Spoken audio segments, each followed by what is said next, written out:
আমি খুব অবাক হয়ে গিয়েছি। গত পরশুদিন একটা হাদিস পড়ছিলাম সকালে, আমি হাদিসটা পড়ে আমি একটু অবাক হয়ে গিয়েছিলাম। আল্লাহ তাআলা যখন এই পৃথিবী তৈরি করলো, যখন পৃথিবীটা আল্লাহ তাআলা তৈরি করলো, তখন তিনি হাদিসে আছে যে উনি শনিবারে পৃথিবীটা তৈরি করলেন। পৃথিবীটা তৈরি করার পরে পৃথিবীটার মধ্যে কম্পন শুরু হয়েছে, কাঁপাকাঁপি শুরু হয়েছে, কাঁপাকাঁপি শুরু হয়েছে পৃথিবীটা। যখন পৃথিবীটা কাঁপাকাঁপি শুরু হয়েছে, তখন আল্লাহ তাআলা কাঁপাকাঁপি বন্ধ করার জন্য পাহাড় বসিয়ে দিলেন। প্যারাক শুরু রবিবারে। আপনারা জানেন শনিবারে হচ্ছে পৃথিবী তৈরি করা হয়েছে, রবিবারে পাহাড় পর্বত তৈরি করা হয়েছে, প্যারাক স্বরূপ তৈরি করেছেন। প্যারাক তৈরি করার পরে পৃথিবীর আপনারা জানেন পৃথিবী নিজের অবস্থায় প্রায় 650 পার আওয়ার, প্রতি ঘন্টায় 650 কিলোমিটার বেগে মুভ করে। আপনি চিন্তা করতে পারেন পৃথিবীতে আমরা গাড়ি চালাই 100-150, এবং আমি কিছুদিন আগে চায়না গেছিলাম, চায়না যে বুলেট ট্রেন আছে সেটি চলে 350-400, 650 এত স্পিডে চলে এটি পৃথিবীটা।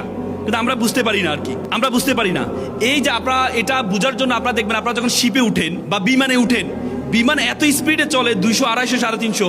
আপনার কি মনে হয় আপনি বসে থাকেন না? আমরা স্থিরভাবে বসে থাকি না? আপনি একটা গ্লাসের পানি নিয়ে গ্লাসটা রাখেন, গ্লাসটা কি কম্পন করবে? না, কারণ এটা স্পিডটা বাহিরে, এর ভিতরে স্পিডটা বোঝা যায় না। তেমনি পৃথিবীটা যে এত দ্রুত চলছে, আমরা যে ভিতরে আছি, আমরা সেই বিমানের মতো। বিমান আবিষ্কার যদি না হতো, জাহাজ আবিষ্কার যদি না হতো, আপনারা যারা মেরিন ইঞ্জিনিয়ার আছে তারা জাহাজ অনেক স্পিডে চলে, কিন্তু ভিতরে বোঝা যায় না যে এত স্পিডে চলছে। মনে হচ্ছে যেন জাহাজটা দাঁড়িয়ে আছে, বাইরের দিকে তাকালে মনে হচ্ছে জাহাজটা চলছে। তেমনি পৃথিবীটা এবার কম্পন শুরু হয়েছে। যখন কম্পন শুরু হয়েছে, তখন আল্লাহ তাআলা প্যারাক দিয়েছেন, প্যারাক দিয়ে এটা কি করেছেন? স্থির করেছেন। তখন ফেরেশতারা বললো, ফেরেশতা তো অবাক হয়ে গেল যে একটা পাহাড় দেওয়ার সাথে সাথে পৃথিবীটা নড়াচড়া বন্ধ হয়ে গেল।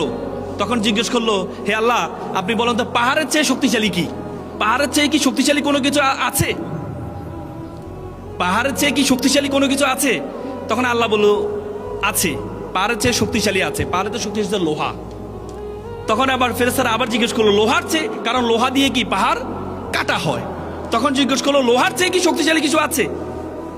তখন আল্লাহ বলল, নাম আছে। সেটি কি? আগুন। কারণ আগুন দিয়ে কি হয়? লোহাকে কি গলানো হয়। তারপরে ফেরেশতারা আবার কিউরিসিটি হিসেবে জিজ্ঞেস করলো, হে আল্লাহ, আগুনের চেয়ে কি শক্তিশালী কিছু আছে? তখন বলল, কি আছে? পানি।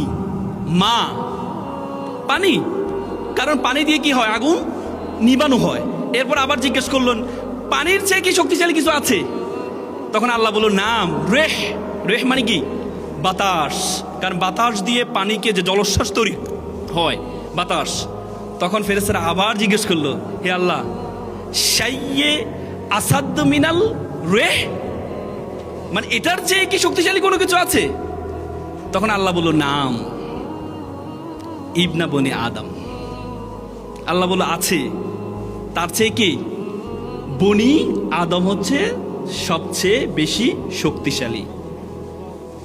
আপনি চিন্তা করতে পারেন? আপনি চিন্তা করতে পারেন আল্লাহ তাআলা এত কিছু পাহাড় তৈরি করেছেন কম্পন বন্ধ করার জন্য। আল্লাহ তাআলা কিন্তু কোরআনে বলেছেন, আল্লাহ তাআলা বলেছে, আলাম নাজ আলিল আরদা মিহাদ, আমি পৃথিবীটাকে বিছানার মতো, মিহাদ মানে হচ্ছে বিছানার মতো সমতল করিনি। ওয়াল জিবালি কাবাদ, তার মানে কি? আমি পাহাড়কে করেছি অ্যাজ লাইক এ স্পেক্স, প্যারাক হিসাবে। আল্লাহ তাআলা কোরআনে বলেছেন। তার মানে এত কিছু পাহাড় পর্বত, পানি, আগুন, সব কিছুর চেয়ে সবচেয়ে বেশি শক্তিশালী হচ্ছে কি? মানুষ। মানে আল্লাহ তাআলা মানুষকে সৃষ্টি করেছেন।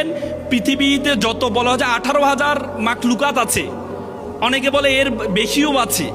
সে 18,000 মাখলুকাতের মধ্যে আল্লাহ তাআলা আপনাকে আমাকে বলেছেন, কুনতুম খায়রা উম্মাত। আল্লাহ বলছে, you are the noblest nation. আল্লাহ বলছে, you are the best nation. আল্লাহ বলেছে, তুমি হচ্ছে সেরা জাতি। এই পৃথিবীতে জগতে যা কিছু আছে সবকিছু আমি তোমার জন্য সৃষ্টি করেছি। পৃথিবীতে যা কিছু আছে সবকিছু আমি তোমার জন্য রেখেছি। আল্লাহ তাআলা বলেছে, হুয়াল্লাযী খালাকালাকুম মা ফিল আরদি জামিআ, এই আসমান এবং জমিনে যা কিছু আছে সবকিছু আমি তোমার জন্য সৃষ্টি করেছি। আর তোমাকে আমি সৃষ্টি করেছি ওয়ামা খালাকতুল জিন্না ওয়াল ইনসা ইল্লা লিয়াবুদুন, আর তোমাকে আমি সৃষ্টি করেছি শুধুমাত্র আমার ইবাদত করার জন্য, শুধুমাত্র আমার ইবাদত করার জন্য। তার মানে আপনারা এখানে যারা আছেন, আপনারা নিজেকে ছোট ভাবলে হবে না। আল্লাহ তাআলা আপনাকে অনর্থক সৃষ্টি করেনি। আল্লাহ তাআলা আপনাকে অনর্থক সৃষ্টি করেনি, আপনাকে আল্লাহ তাআলা কোনো একটি কারণে সৃষ্টি করেছেন, সেটির জন্য আপনি যেতে পারেন নাই বলে আপনি ভাবেন আল্লাহ তাআলা আপনাকে অনর্থক সৃষ্টি করেছেন।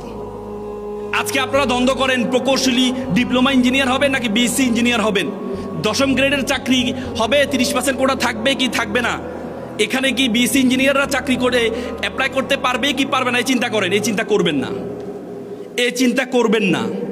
ইঞ্জিনিয়ারদেরকে চাকরি করার জন্য এই আপনাদেরকে পড়ানো হয় না।